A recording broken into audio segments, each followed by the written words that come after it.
Welcome to the Anjali Arora talk show. मैं अंजलि अरोड़ा करती हूँ आपका स्वागत the Anjali Arora talk show में। आज है संडे फंडे एंटरटेनिंग वाला दिन, छुट्टी वाला दिन, जब सुबह से मस्त आराम से उठो, आराम से खाओ पियो ऐश करो।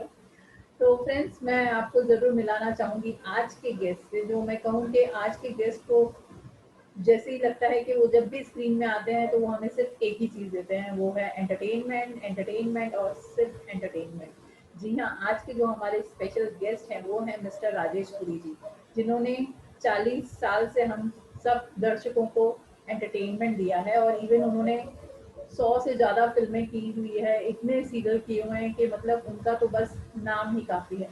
तो चलिए मैं दिखाती हूँ उनकी शो रील और बुलाते हैं उन्हें, करते हैं उनका स्वागत।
शो इनको सिर्फ एक ट्रेलर है, पिक्चर अभी बाकी है, क्योंकि जब हम उनसे सुनेंगे उनकी पैशन जर्नी के बारे में, उनका एक्सपीरियंस, बहुत ही मजा आने वाला है। आज आई am very excited.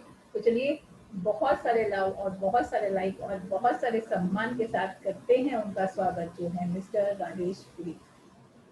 Welcome to our show Rajesh Puri ji, आपका हमारे शो पर बहुत बहुत स्वागत है। Thank you, Anjali. So sweet of you. Thanks a lot. Sir, मेरा बहुत मतलब आई एम फीलिंग वेरी ऑनर्ड कि मैं आज आपसे बात कर रही हूँ, क्योंकि होता है ना कि आपको इतनी बार देखा है स्क्रीन में, तो I am very excited to talk to you. Thank you. Thank you. Sir, मैं आपको बताना चाहूंगी, जो हमारे शो की टैग लाइन है, that is about passion, that speak your passion. तो मैं आपसे जरूर पूछना चाहूंगी कि आपके हिसाब से पैशन क्या है? Passion? Ji. Passion, you mean जुनून? जी सर।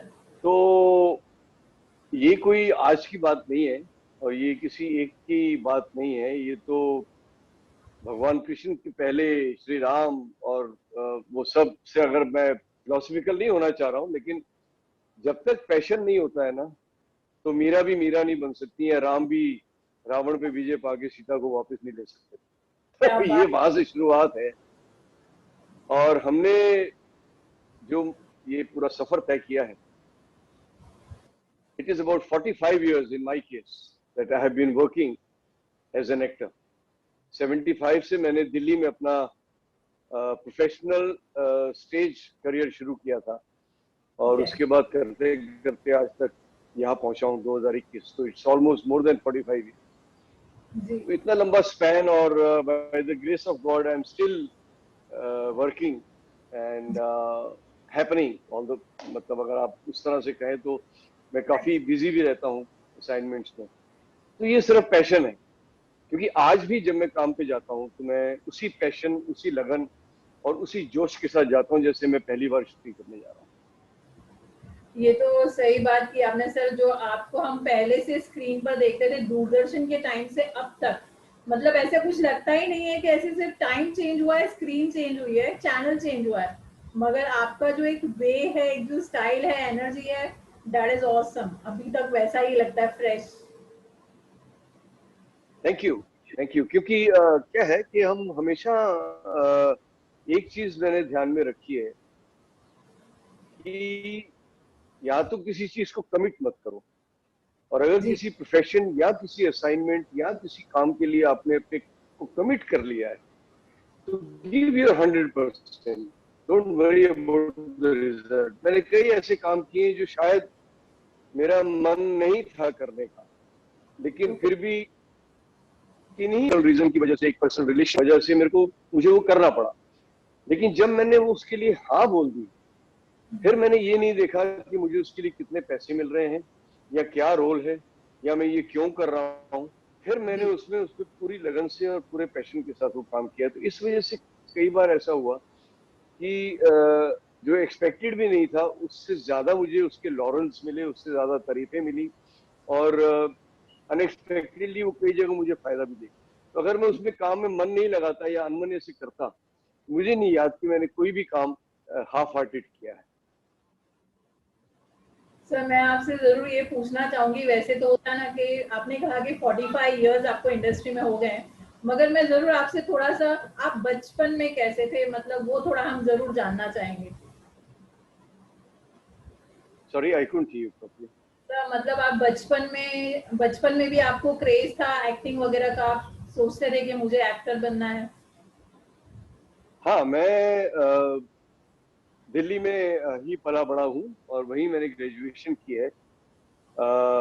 मैं जब 5 साल का था तो मैंने अपने आप ही पता नहीं कहाँ से आउट ऑफ द ब्लू, अच्छा। मैं चार्ली चैपलिन का बहुत बड़ा फैन रहा हूँ। ये मेरे पीछे है, तो देख उनकी सकते हैं। फोटो लगी है। हाँ, उसकी हिस्ट्री मैं बाद में बताऊंगा। तो जी। मैं जब से होश संभाला है, मैं ये चार्ली चैपलिन को देखता रहा हूँ, उनसे बहुत मुतासिर हुआ, और उसके बाद मैं खुद ही अपने आप ही कुछ मोनो एक्टिंग बना के घर में करनी शुरू कर दी और उसकी तारीफ होनी शुरू हो गई। तो मुझे तब पता चला कि शायद मैं एक एक्टर का जो एक रिक्वायरमेंट है वो मेरे अंदर शायद। तो वहां से मैंने धीरे धीरे एक्सप्लोर करना शुरू किया, ओके। और फिर कॉलेज में, स्कूल में तारीफें हुई, ट्रॉफीज मिली, अवार्ड्स मिले। फिर प्रोफेशनल थिएटर मैंने कॉलेज के होते हुए शुरू कर दिया, वहां लॉरल्स मिले। फिर मैंने एनएसडी के प्लेस शुरू किए, एनएसडी एक्टर्स के साथ। फिर वहां से मैं बॉम्बे आया, तो बॉम्बे एकजुट ग्रुप हमने फॉर्म किया, जी। और एकजुट ग्रुप से हमने बहुत सारे ऐसे प्लेस किए जो अपने आप में बड़े नायाब और बड़े आर्टिस्टिक प्लेस थे। उसमें बड़े बड़े प्ले राइट्स, ब्रेख्त, गोरकी, अब बादल सरकार, आगा हश्र कश्मीरी, विजय तेंदुलकर, तो इस इन सब प्ले राइट्स के हमने प्लेस किए बड़े बड़े, श्रीलाल शुक्ल। तो वहां से फिर मुझे एक, जो हम लोग के डायरेक्टर थे, हम लोग जो इंडिया का पहला सीरियल था जी। ऑन नेशनल नेटवर्क, उसके डायरेक्टर, उन्होंने मुझे वहां से पिकअप किया, और फिर हम लोग, मुझे मिल गया, और रेस्ट ऑफ द हिस्ट्री। तो ये पैशन जो था, ये शुरुआत से ही जिसे कहते हैं कि एक जर्म्स थे, वो कीड़ा था एक्टिंग का, जो धीरे धीरे पनपते हुए यहाँ तक पहुंचा है। सर, मैं आपसे जरूर, एक होता ना, ये हमारी जैसे अभी के जनरेशन में अगर बच्चे बोलते हैं हमें एक्टर बनना है, तो हम इतना उनको मना नहीं करते, मगर आपके टाइम पे क्या आसान था आपको मम्मी डैडी को मनाना एक्टिंग के लिए? हाँ, मेरे पूरे खानदान में कोई इस प्रोफेशन में ही नहीं है, एक्टिंग तो छोड़ो, मतलब वो टेक्निकली या डायरेक्शन या प्रोडक्शन कोई नहीं था। तो ये मैं कुछ अकेला ही एक ब्लैक शिप निकला अपने घर से। और क्योंकि स्कूल लेवल पे ही मैंने प्रूव कर दिया था कि I am a good actor, अच्छा। क्योंकि मेरे टीचर्स, या मतलब स्कूल में तो यहाँ तक होता था कि जब एक क्लास में कभी कोई टीचर नहीं आया है, तो दूसरी क्लास जहाँ पे मैं हूँ वहां से मुझे उठाया जाता था और उस क्लास में बिठा देते थे कि अभी लड़कों को, बच्चों को एंटरटेन करो जब तक टीचर नहीं आता, नहीं तो ये धमाल मचाएंगे। तो मैं वहां पे मोनो एक्टिंग करके और उनका एंटरटेनमेंट करता था। तो उस टैलेंट का एक्सप्लोर करना वहां से शुरू हो चुका था। तो मेरे पेरेंट्स को पहले से विश्वास था कि ये लड़का, मैं और खाली एक्टिंग नहीं, I was national level hockey player, और मेरा अपना ऑर्केस्ट्रा था, मैं हवाइन गिटार बजाता था, म्यूजिकल ऑर्नामेंटल इंस्ट्रूमेंट्स बजाता था, मैं बीट्स बजाता था, बोंगो कॉन्गो ड्रम्स वगैरह। तो मेरा अपना ऑर्केस्ट्रा मैंने फॉर्म किया था जो कॉलेज में मैंने बनाया था। बाद में वो प्रोफेशनल ऑर्केस्ट्रा टीम भी बन गई और मैं अच्छा। क्लब्स के लिए हॉकी खेलता था और जहाँ पे मुझे पैसे मिलते थे खेलने के लिए, तो मैं नेशनल टीम जो हमारी हॉकी की जिससे वर्ल्ड कप जीता था, I have played with them. तो मैं उस लेवल तक हॉकी में भी चला गया। लेकिन क्योंकि एक्टिंग मेरा बहुत जोरों से चल रहा था और वो मेरा पैशन बन गया था, तो then I opted for this as a profession. Sir मतलब आप मतलब मम्मी डैडी को आपने मना ही दिया कि आपको एक्टर ही मुझे बनना बनाने है। की जरूरत ही नहीं पड़ी ना, क्योंकि मैंने हाँ। बताया ना कि उनको पता लग ही गया था कि इसमें ये गुण है। तो इसको क्या होता है कि अगर आप कुछ प्रूव नहीं करें और आप ऐसी आउट ऑफ द ब्लू बने मुझे एक्टर बनना है, अगर आप कह दें, तो पेरेंट्स थोड़ा सोचते हैं कि बच्चे के करियर का क्या होगा, भविष्य का क्या होगा।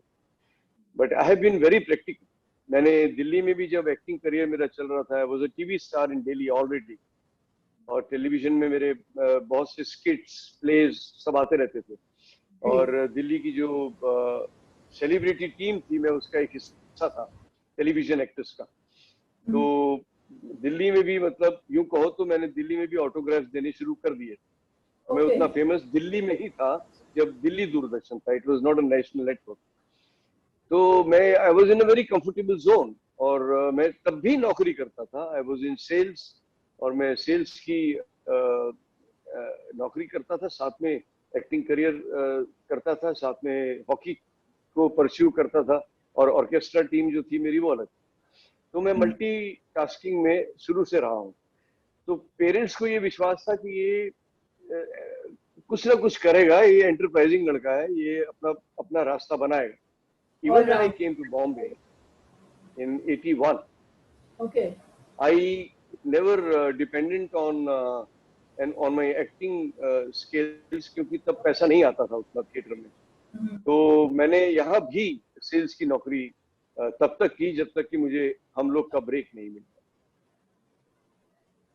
सर आप कह रहे हैं कि आपने मुंबई आके भी अपनी जॉब स्टार्ट रखी। मतलब ये बहुत देखा जाए तो बहुत लोग ऐसे सोचते हैं कि मुंबई आ गए, एक्टिंग की स्ट्रगल कर रहे हैं, मम्मी डैडी से पैसे आ रहे हैं, ऐसा भी बहुत जन करते हैं। इवन मेरे एक दो फ्रेंड्स हैं जो ऐसे सेटल हुए हैं, दे आर मम्मी डैडी के पैसे पे डिपेंड है कि गांव से पैसे आएंगे। तो ये आपने बहुत ही पॉजिटिव बात की कि आप अपने लिए खुद ही अर्न करके सर्वाइवल करते हैं। That was very very inspirational thing like. तो मैं जरूर आपसे हाँ ये। ये जी जी हाँ जी। ये एक सिर्फ पॉजिटिव बात नहीं, ये बहुत प्रैक्टिकल बात है। आजकल के बच्चों की सबसे बड़ा संदेश है, यही देना चाहूंगा हम्म। कि one has to be very practical. मैंने कभी भी कॉलेज से लेके आज तक, हालांकि I am from a very well off family, लेकिन मैंने एक पैसा अपने पेरेंट्स से नहीं लिया। ओ न कि ये ग्रेट। कि वो दे नहीं सकते थे, मगर मैंने नहीं लिए, क्योंकि नहीं। मुझे अपना करियर खुद बनाना था और खुद वो सब रास्तों से जाना था जहाँ जी। तकलीफें हैं, या स्ट्रगल तो नहीं कहूंगा मैं, लेकिन एक एडवेंचरस रास्ता है जहाँ से मुझे राइट। निकलना है। तो मैं यहाँ भी इसलिए नौकरी की कि मैं खुद सरवाइव करूंगा, और ये नौकरी अगर मेरा बॉम्बे में काम अच्छा नहीं बना तो मैं खुद अपने आप डिसाइड करके मैं खुद वापस दिल्ली चला जाऊंगा, जहां पर मैं फिर वापस वो सेल्स का काम कर सकूंगा। इसके लिए मैं यहाँ एक्सपीरियंस को कम ना होने दूं। तो 3 साल 2.5 साल मैंने नौकरी की कि मेरा वो सेल्स का एक्सपीरियंस भी साथ साथ चलता रहे, कि अगर मुझे वापस जाना पड़ गया तो फिर मैं बैक टू स्क्वायर वन नहीं होऊंगा। I will have 2.5 years experience of sales again, so I can go back. और आपको बता दूं, ये किसी को नहीं पता है ना, मैंने किसी इंटरव्यू में बोला है, सिर्फ आपको बता रहा हूँ कि जब हम लोग मुझे मिला उससे पहले तक 2.5 साल हो चुके थे, और मैंने अपने आप को 3 साल दिए थे कि मैं 3 साल में अगर बॉम्बे में सफल नहीं हुआ तो आई विल अच्छा। Go back to Delhi. I will not waste my youth, I will not waste my time, और whenever I get married I will have to be very well settled to take care right. Of my wife and my family. तो जब 2 सवा 2 साल हो गए और ये काम मुझे फिल्में मिली, मैंने वी शांताराम साहब की भी फिल्म की, जोशीले पिक्चर भी की, जाने भी दो यारों was one of my initial films, लेकिन वो मजा नहीं आ रहा था जो एक स्टारडम का आता है। जी। और उस वक्त सिर्फ फिल्में होती थी, टेलीविजन तो होता नहीं। नहीं था। तो मैंने इंटरव्यूज देना शुरू कर दिया सेल्स में, and I was selected by a company as a resident manager in Delhi with वाह। office, my house, and a car and staff, everything, and great perks. और वो मल्टीपल इंटरव्यूज के बाद मेरा सिलेक्शन हो गया, और मैं अच्छा। तैयारी कर रहा था कि अब बस मैं दिल्ली वापस जाऊंगा, मुझे अब यहाँ और परस्यू नहीं करना है, क्योंकि मैं जो 3 साल बोल रहा था उसमें 2.5 साल हो गए। तो अब मैं इससे ज्यादा यहाँ वक्त नहीं बिताऊंगा। I'll go back and settle down. And as luck would have it, I got हम लोग, and rest is the history. And I stayed back in Bombay. काम हो जाता था सर बहुत ही इंडस्ट्री का, अगर आप जैसे एंटरटेनर हमारे साथ नहीं जुड़ते तो एक्चुअली में आपने आपने ज्वाइन करके सर बहुत अच्छा किया कि 2.5 साल, मतलब वो कह रहे हो ना कि आप नहीं तो वापस चले जाते तो इंडस्ट्री का बहुत बड़ा नुकसान होता है, एंटरटेनमेंट इंडस्ट्री को। खैर वो तो पता नहीं मुझे, लेकिन दिल्ली भी जाके मैं चुप तो नहीं बैठता, कुछ ना कुछ करते रहता।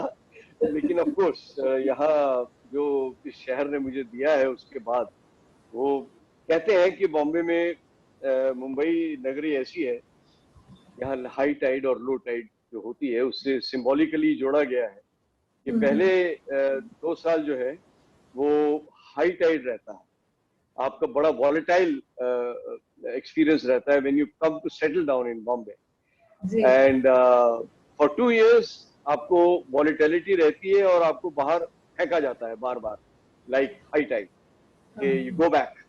गो but back. If you stay and you struggle and you remain here, तो दूसरे साल के एंड तक या तीसरे साल से लो टाइड शुरू हो जाती है जो आपको अपनी तरफ खींच देती है, और फिर आपको नहीं जाने देती, फिर वो अपने अंदर आपको समा देती है। तो वही मेरे साथ भी हुआ कि आप लोग कई हार मान के चले जाते हैं, कई शायद किसी और वजह से, लेकिन जो रहते हैं वो भी प्रैक्टिकल हो तो अच्छा है। कई जी। लोगों को मैंने देखा है वो बुढ़ापे तक सपने देखते रहते हैं कि शायद कुछ बन जाए, और घर से पैसा, जैसे आपने कहा, और बुरे हालात में रहते हैं, वो नहीं करना चाहिए, क्योंकि जिंदगी एक ही है और प्रोफेशन बहुत है। अगर ये नहीं इसमें सफल हो पाए कुछ और करो, लेकिन खाली इसकी उम्मीद पे पूरी जिंदगी नहीं खराब करो, ये मेरा कहना है। बहुत अच्छी बात कही है सर। और मैं आपको कहूँ हम लोग का ये 57th एपिसोड है, मगर अभी तक ये जो आपने हाई टाइड और लो टाइड वाला एग्जांपल दिया, दैट इज वेरी अमेजिंग कि हाँ सच में उस चीज पे हाई टाइड में सरवाइव कर लिया तो अपने आप थोड़ा सेटल डाउन हो जाएंगे, and if you are having a talent of course. Yes. Sir एक स्टेटमेंट कहते हैं ना कि actors are born not created, इस बारे में आपका क्या कहना है? मैं इसको कई किसी हद तक तो मानता हूँ। जैसे मैंने कहा, मैं तो खुद जीता जागता एग्जाम्पल हूँ, मुझे कहीं ट्रेनिंग नहीं मिली, and I was a born actor because I prove myself at the age of 5। Right. तो मुझे कोई एक्टिंग की ट्रेनिंग नहीं दी गई थी जब मैं 5-7 साल का था, और मेरे को जब ये लोगों ने पसंद करना शुरू किया। आप बिलीव करना, हमारे दिल्ली में मोहल्ले होते हैं, तो मैं भी एक मोहल्ले में रहता था, तो वहाँ किसी के घर शादी है तो अरे वो राजेश को बुला लो। तो छोटा सा बच्चा था मैं, अरे उसको भेज देना, राजेश को भेज देना, जरा हमारे गेस्ट आए तो वो देखना चाहते हैं उसको। तो मैं जाके वहाँ एक्टिंग करता। ओके। तो ये होनहार बिरवान के होत सीखने पात, जो एक एग्जाम्पल है, वो दिख जाता है। किसी भी बच्चे के अंदर कोई भी हुनर है, वो उसके बचपन में मोस्ट ऑफ द केसेस आपको पता चल जाता है। अगर कोई साइंटिस्ट बनना चाहता है तो उसका इंटरेस्ट साइंस की तरफ होगा, कोई कॉमर्स में है तो उसकी कैलकुलेशन कमाल होगी। जैसे एक्टर अगर कोई अच्छा है तो वो बचपन से उसकी वो एक्टिंग स्किल्स मोस्टली पता चल जाती है। मेरे केस में तो वही है। हाँ, actors are born, they can't be trained because it's a matter of feeling and living the character. तो मैकेनिकल नहीं हो सकता, ये इमोशनल चीज है, ये अंदर से आने वाली चीज है, दिल से निकली हुई चीज है जो दिल को छूती है लोगों के। तो उसमें आप गाना सीख सकते हैं, उसमें वोकल कॉर्ड्स को आप प्रैक्टिस करके ठीक कर सकते हैं, आप म्यूजिक सीख सकते हैं, आप इंस्ट्रूमेंट सीख सकते हैं, आप डांस सीख सकते हैं, लेकिन एक्टिंग सीख के भी आप तब तक अच्छा नहीं कर पाते जब तक आप यहाँ से फील ना करो और और ये आपके अंदर होना चाहिए। तो actors are in my case and I believe they are born not trained. Very well said sir. And जरूर हम आपसे पूछेंगे, आपका जो हमने ऐड देखा था, चार्ली चैपलिन आप बने थे, और इवन आपने कहा कि आप चार्ली चैपलिन जी के बहुत बड़े फैन हैं, इवन आए हैं। तो सर मैं आपसे जरूर पूछूंगी, इस बारे में जरूर हम आपसे जानना चाहेंगे कि आप ये कहानी क्या है। जैसे मैंने कहा, मैं बचपन से ही, मेरा सब पूछते हैं कि आपका आइडल कौन है, तो मैं कहता हूँ चार्ली चैपलिन, बिकॉज जिसको मैंने बचपन से देखा, जिया, महसूस किया, सीखा, वो चैपलिन ही था। क्योंकि Chaplin was not only an actor, he was a good technician, good dancer, good singer, which got proved later on in his films, जो उन्होंने खुद गाए वो गाने। तो एक इंस्टीट्यूशन था वो अपने अंदर, तो वो मेरे कहीं ना कहीं खींचता था। तो जब ये मौका मिला मुझे, ये लिंटास ने बनाया था, सर एलेक पदमसी और शुमंतरू घोषाल ने उसको डायरेक्ट किया था। तो जब मैंने ये ऑफर आया मुझे, मैं इतना खुश हो गया। मैंने उसके बाद शुमंतरू के साथ मिलकर हमने करीबन एक हफ्ता सुबह शाम सिर्फ चैपलिन देखा, उसकी किताबें पढ़ी, उसकी ऑटोबायोग्राफी पढ़ी, उसके एक एक गैग्स देखे। आप बिलीव करना, ये जो पीछे फोटोग्राफ है ये मेरा ही है, ये चैपलिन का नहीं है। ये उसी एड जो मैंने किया था चेरी ब्लॉसम बूट पॉलिश का। It is one of the best ads in the world. And we practised and I did a campaign. मैंने 3 या 4 एड्स किए थे उस टाइम पे, और किसी ने भी, क्योंकि उस वक्त में ये जब आया है तो मेरा लल्लू ऑलरेडी फेमस था। लल्लू एक घर घर का एक हिस्सा हो गया था। तो लोग इतना मुझे पहचानते थे, या इतना मेरी आवाज से भी उनको मतलब पता लग जाता था। मुझे कहा गया लोगों ने कि आपका जब आवाज आती थी तो हम किचन से आ जाते थे कि लल्लू आ गया। उसके बावजूद इस एड में मुझे किसी ने नहीं पहचाना। दे थॉट कि चैपलिन की कुछ क्लिपिंग्स ली हैं उन्होंने और उसको जोड़ के ही एड बनाया। सर एक्चुअली तो मैं मुझे बताऊं, उस अगर बात की, ट्रूली स्पीकिंग, जब मैं आपके बारे में स्टडी कर रही थी, प्रिपेयर कर रही थी बिफोर दिस इंटरव्यू, तो मुझे भी तभी पता चला। और जबकि बचपन से हम ये आर्ट देखते आए मुझे भी तभी पता चला और सर। ये मेरे लिए बहुत प्राइड की बात है कि सर एलेक पदमसी ने ये एड का रेफरेंस देके सर रिचर्ड एटनबरो को, जिन्होंने गांधी पिक्चर बनाई थी, वो चार्ली चैपलिन की ऑटोबायोग्राफिकल फिल्म बना रहे थे, उनको मेरा रिकमेंडेशन भेजा कि you see Rajesh also as Chaplin and consider him for the film.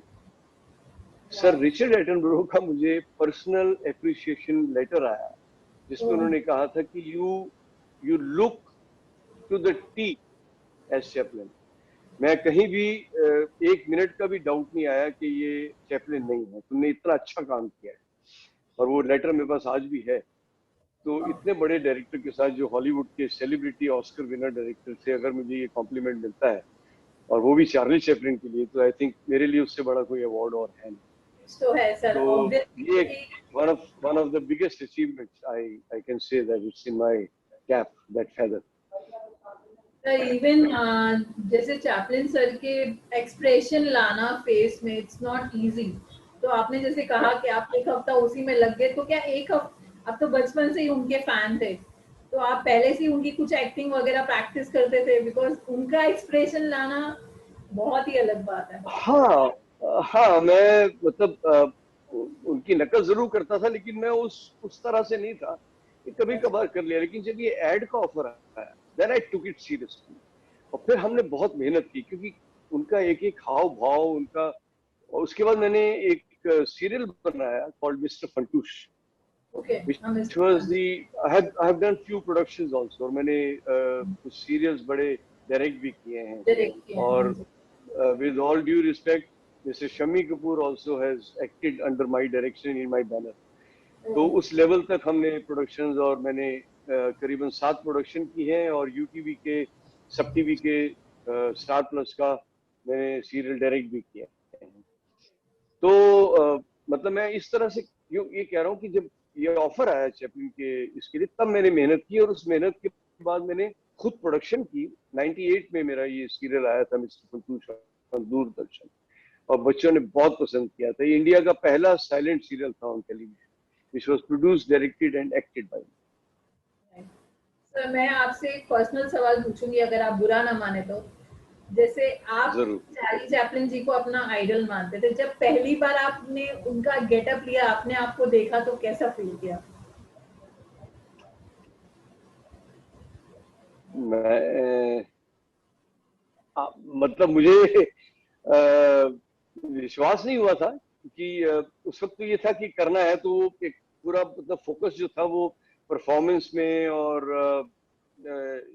आपको मैं बताऊं, ये जो स्टिक है और बॉला हैट है, ये एलेक पदमसी साहब ने स्पेशली लंदन से मंगवाया था। ओके। और मैं ये जो फील है ना चैपलिन के गेटअप की और चैपलिन की वो गैग्स करने की, वो मैं आपको एक्सप्लेन नहीं कर सकता। लेकिन जब वो एड सामने आया तब मुझे धक्का लगा। अरे बाप रे, ये काम किया हमने।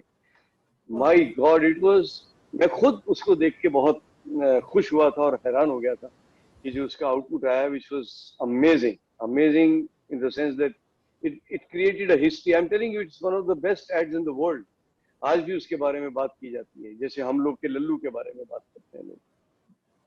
सर, मैं आपसे जरूर पूछूंगी कि ये आपका सीरियल का एक्सपीरियंस कैसा रहा, एक्टिंग का, फिल्मों का एक्सपीरियंस कैसा रहा, जरूर, है ना, कलाकारों के साथ बहुत अच्छा काम था। करना। जी। बहुत अच्छा था। ये चैपलिन का एक रेफरेंस का मैं और आपको बता दूं जी। कि अब एक्टिंग करियर की आप बात कर रहे हैं तो मैं उसकी शुरुआत करता हूं। लेकिन उससे पहले मैं ये चैपलिन के रेफरेंस की बात करता हूं कि एक फिल्म का मुहूर्त था, उसका नाम था भगवान दादा, which was भगवान का। produced by Mr. Rakesh Roshan and directed by his father-in-law Mr. Jio Prakash, जो ओके। कि बहुत सेलिब्रिटी, बहुत बड़े प्रोड्यूसर डायरेक्टर हैं, जिन्होंने राजेश खन्ना की बहुत सी फिल्में की हैं, आपकी कसम और बहुत बहुत बड़ी बड़ी फिल्म। तो उसमें मेरा बहुत अच्छा रोल था और ओके। उसका मुहूर्त हुआ फिल्म सिटी में। और उसमें स्टार कास्ट बहुत बड़ी थी। उसमें रजनीकांत जी थे, श्रीदेवी थी, राकेश रोशन थे, टीना मुनीम थी, ओके। और बड़े बड़े बड़े दिग्गज, राकेश रोशन खुद थे, और बड़े बड़े एक्टर्स थे उसमें। तो उसका मुहूर्त शॉट जो था वो मेरा, श्रीदेवी मेरा और रजनीकांत के ऊपर मुहूर्त शॉट किया गया और उसका ओके। क्लैप दिया राजेश खन्ना साहब ने। अच्छा।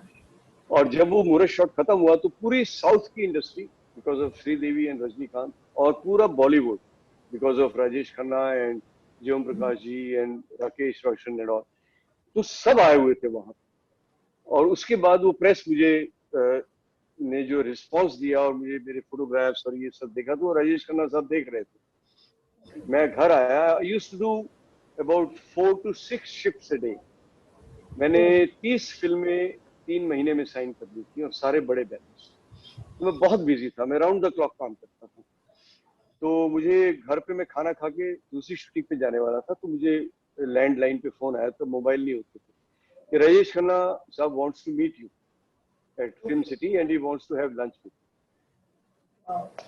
मैं हालांकि बिजी था, लेकिन मैं फिर भी गया वहां। उन्होंने अशर इन किया, रूम में लेके गए जहां शक्ति सामंत साहब, टीना मुनीम, राजेश खन्ना साहब सब बैठे हुए थे, और लंच किया मैंने। और राजेश खन्ना तब वो फिल्म बना रहे थे कॉल्ड अलग अलग, अलग जिसमें अलग। शशि कपूर साहब थे, राजेश खन्ना जी थे, टीना मुनीम, और शक्ति सामंत, दी शक्ति सामंत, वो डायरेक्ट कर रहे थे। अच्छा।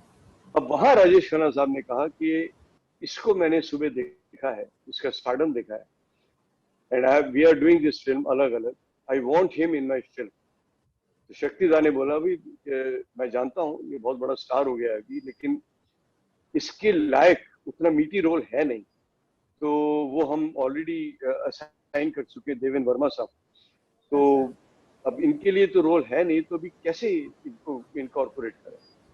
तो राजेश खन्ना साहब ने कहा, मुझे नहीं पता, create a role for him, but I want him in my film, he is going to be a superstar. Wow. That was a big thing for me. तो एक्चुअली। शक्तिदा ने तब कहा कि मैंने तुम्हारा चैपलिन ऐड देखा है, तो तुम क्या चैपलिन का गेटअप लेके करोगे?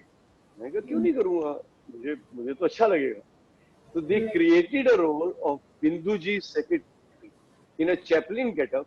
आप अगर अलग अलग पिक्चर देखें तो उस फिल्म में वो रोल क्रिएट किया गया है मेरे लिए, और चैपलिन गेटअप में वो शक्ति सामंत साहब ने वो रोल मेरा शूट किया था, which was again a history.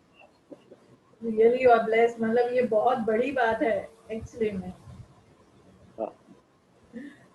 तो सर मैं आपसे यही पूछ रही थी कि आपका जो एक्टिंग में आपने अभी आपको इतना मतलब होता है ना कि एक टैलेंट होता है किसी में, एक किसी को खुद खुद ही रास्ता बनता जाता है, तो आपके लिए रास्ते बनते गए।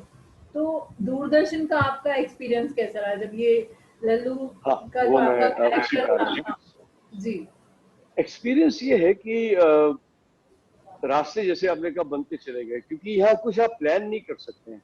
आप जी ये नहीं कह सकते कि मैं आज से 3 महीने बाद I will sign a film with mister Subhash Ghai और 5 महीने बाद मैं करण जौहर की पिक्चर कर लूंगा। ये आप प्लान नहीं कर सकते। नहीं बोल ये तो सकते। होता है, होता है, होता है, नहीं होता तो नहीं होता है।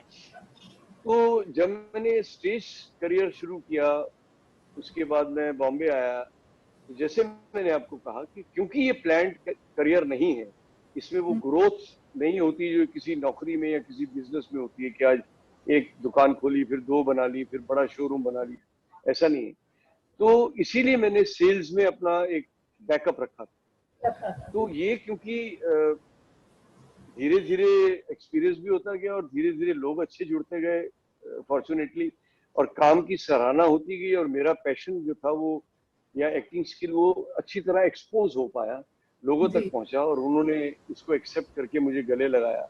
तो ये मेरी खुशकिस्मती है। लेकिन मैंने भी उस चीज को पूरा आदर किया, और आज भी हम्बली उसको एक्सेप्ट करके मैं अभी भी जब आपको बताया मैंने, मैं काम पे जाता हूँ, चाहे वो छोटा सीरियल है, बड़ा सीरियल है, छोटी फिल्म है, बड़ी फिल्म है, उसी पैशन के साथ आज भी काम करता हूँ। तो मुझे करियर वाइज कभी काम करने में दिक्कत नहीं हुई, और फॉर्चुनेटली बहुत लंबा घर पे बैठा भी नहीं।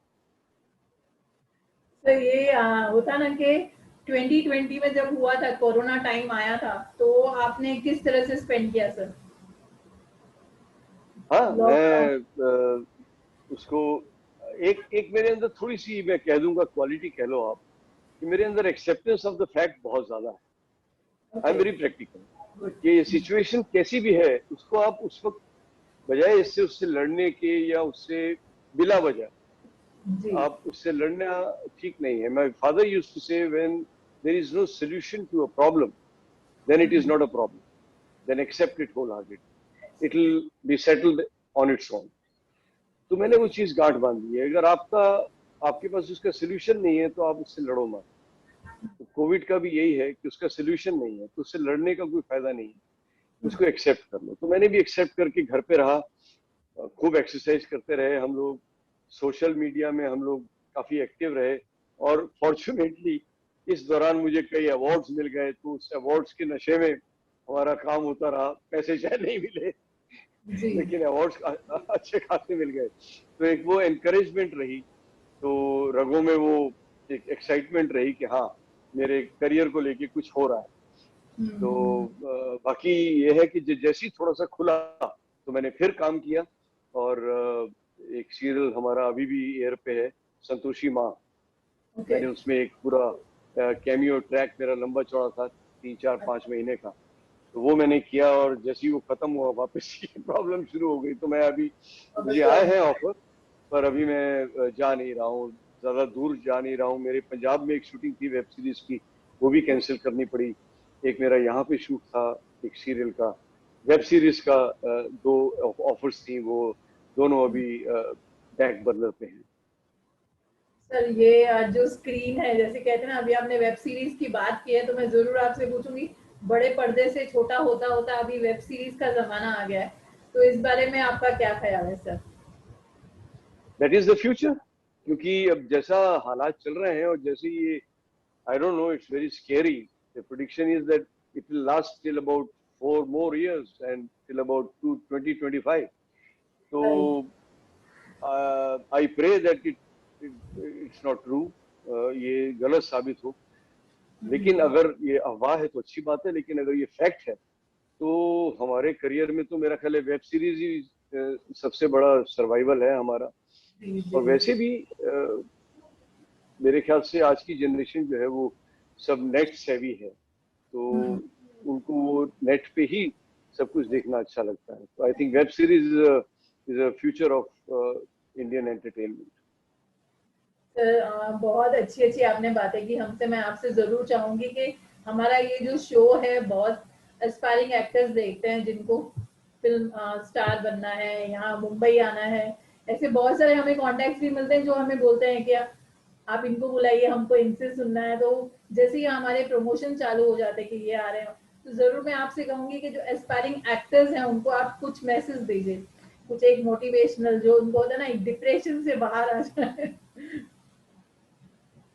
अ, खैर मैं ज्यादा तो क्या कहूंगा, मैं सिर्फ पहले अपना एक्सपीरियंस आपको बता दूं कि मैंने करीबन 140 से ज्यादा फिल्में की हैं, जिसमें भोजपुरी भी है, गुजराती भी है, राजस्थानी भी है, पंजाबी भी है, अपना गुजराती भी है।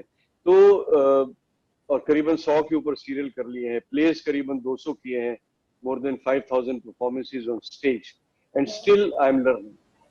तो जी। वो प्रोसेस तो रहता है, लेकिन हाँ, जितना भी मेरा 45 साल का एक्सपीरियंस है उसमें सिर्फ इतना ही कहूंगा कि बी प्रैक्टिकल अपनी लाइफ को लेकर। पहली बात, आप अपने आप को गेज कर लो पहले। एक्टर्स के लिए मैं कह रहा हूँ कि आप गेज करो। अगर आपको लगता है कि आपके सामने वाले, अपनी तारीफ खुद मत, सामने से अगर तारीफ होती है इसका मतलब आपके अंदर वो कीड़ा है, तब आप उसको एक्सप्लोर करो और स्पॉट करो। पैशन, डिसिप्लिन एंड बिहेवियर, ये तीन चीजें जरूरी है। Be honest to your profession, कोई आपको रोक नहीं सकता।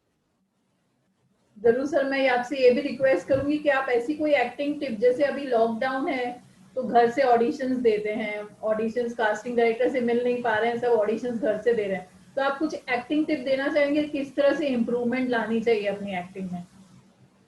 जैसे मैंने कहा कि आपने कहा था एक्टर इज इनबॉर्न और इट्स ट्रेन, तो मैंने कहा था इनबॉर्न। कि जब भी कोई स्क्रिप्ट आती है, मुझे ये अभी कल आज सुबह भी मैंने एक इंटरव्यू में यही कहा कि जब भी कोई स्क्रिप्ट आती है, क्योंकि हमारा थिएटर बैकग्राउंड है, हम उसको प्रोसेस को जानते हैं, now it is on finger tips.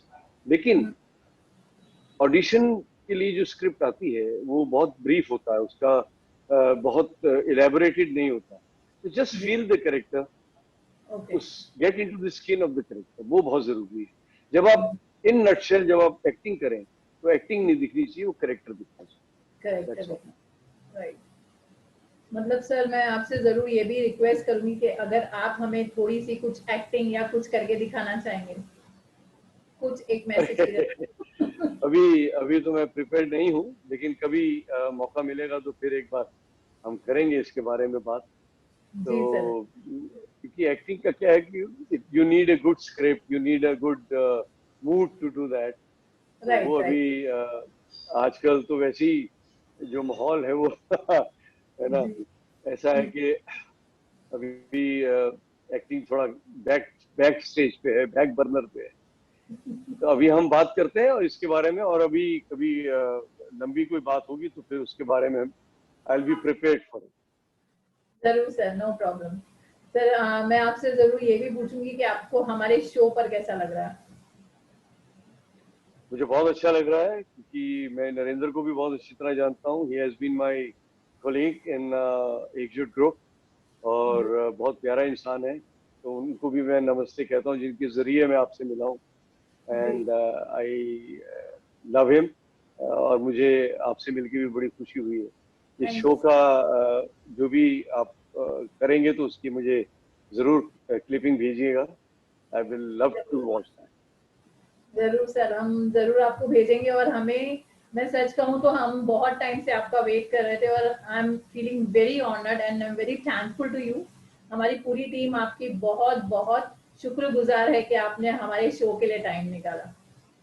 It's my pleasure. थोड़ा लेट हो गया क्योंकि वो पर्सनल रीजन जो नरेंद्र जी। नोज वेरी वेल, तो उसकी वजह से मैं थोड़ा प्री ऑक्यूपाइड था, लेकिन करना तो जरूर था, तो आज हो गया। Thank you very much. Thank you so much sir, thank you so much. God bless, God bless. Thank you, bye bye.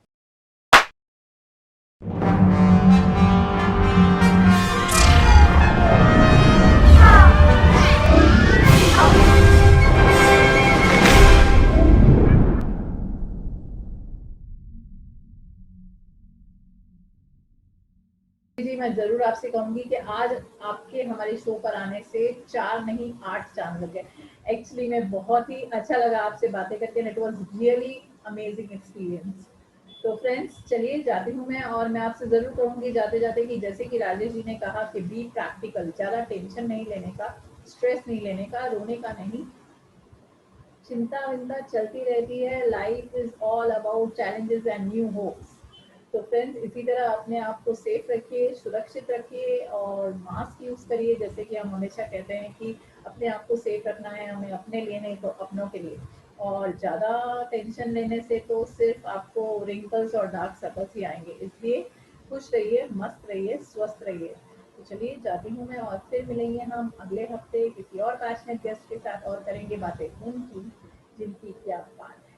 Bye bye.